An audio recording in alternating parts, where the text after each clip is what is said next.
notre maison brûle.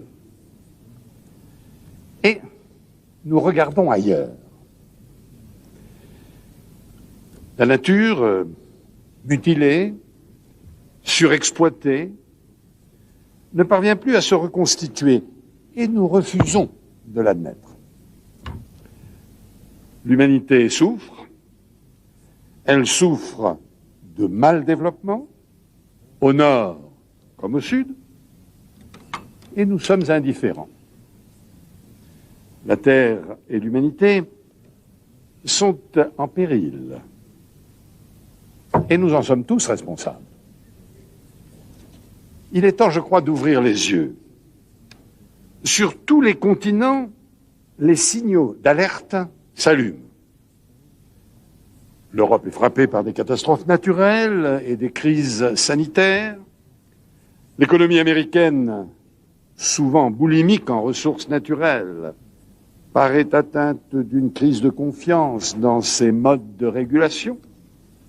L'Amérique latine est à nouveau secouée par la crise financière et donc sociale.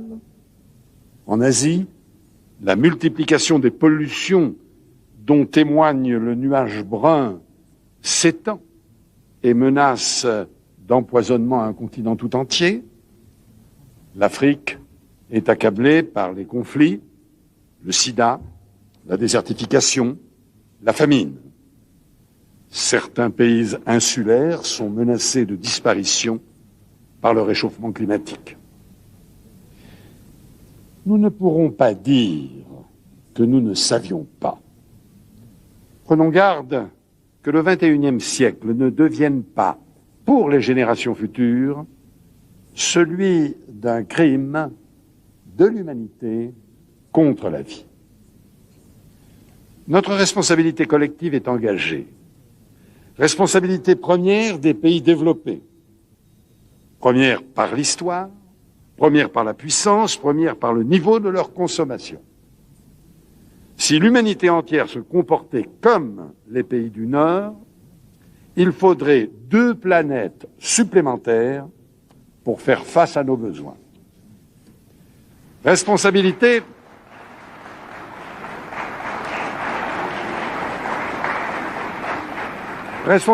des pays en développement aussi. Nier les contraintes à long terme au nom de l'urgence n'a pas de sens. Ces pays doivent admettre que s'il n'est d'autre solution pour eux que d'inventer un mode de croissance moins polluant. 10 ans après Rio, nous n'avons pas de quoi être fiers. La mise en œuvre de l'agenda 21 est laborieuse. La conscience de notre défaillance doit nous conduire, ici, à Johannesburg, à conclure l'Alliance mondiale pour le développement durable. Une alliance par laquelle les pays développés engageront la révolution écologique, la révolution de leur mode de production et de consommation. Une alliance par laquelle ils consentiront l'effort de solidarité nécessaire en direction des pays pauvres. Une alliance à laquelle la France et l'Union européenne sont prêtes. Une alliance par laquelle le monde en développement s'engagera sur la voie de la bonne gouvernance et du développement propre. Nous avons devant nous, je crois, 5 chantiers prioritaires. Le changement climatique d'abord. Il est engagé du fait de l'activité humaine.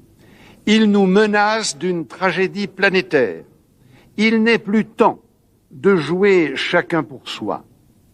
De Johannesburg doit s'élever un appel solennel vers tous les pays du monde et d'abord vers les grands pays industrialisés pour qu'ils ratifient et appliquent le protocole de Kyoto.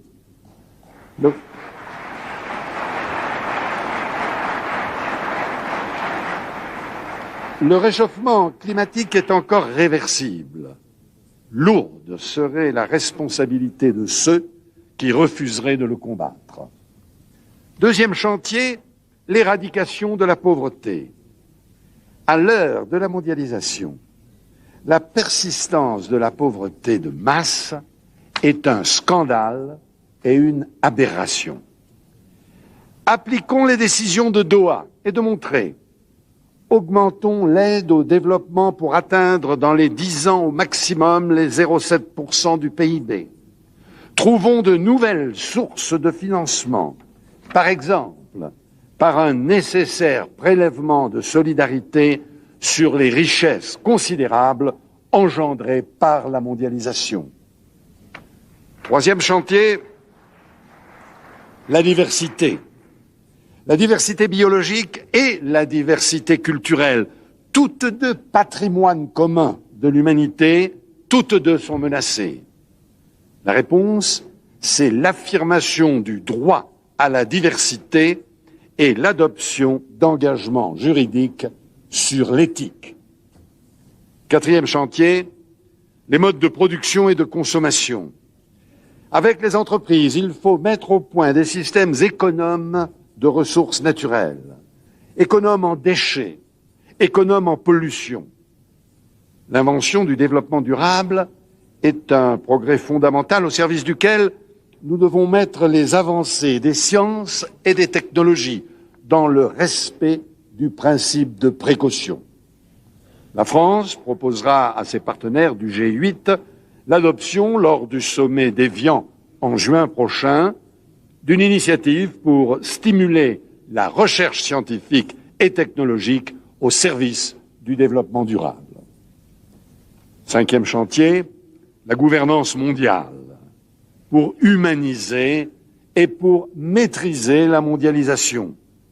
Il est temps de reconnaître qu'existent des biens publics mondiaux et que nous devons les gérer ensemble. Il est temps d'affirmer et de faire prévaloir un intérêt supérieur de l'humanité qui dépasse, à l'évidence, l'intérêt de chacun des pays qui la composent. Pour assurer la cohérence de l'action internationale, nous avons besoin, et je l'ai dit à Monterrey, d'un Conseil de sécurité économique et sociale.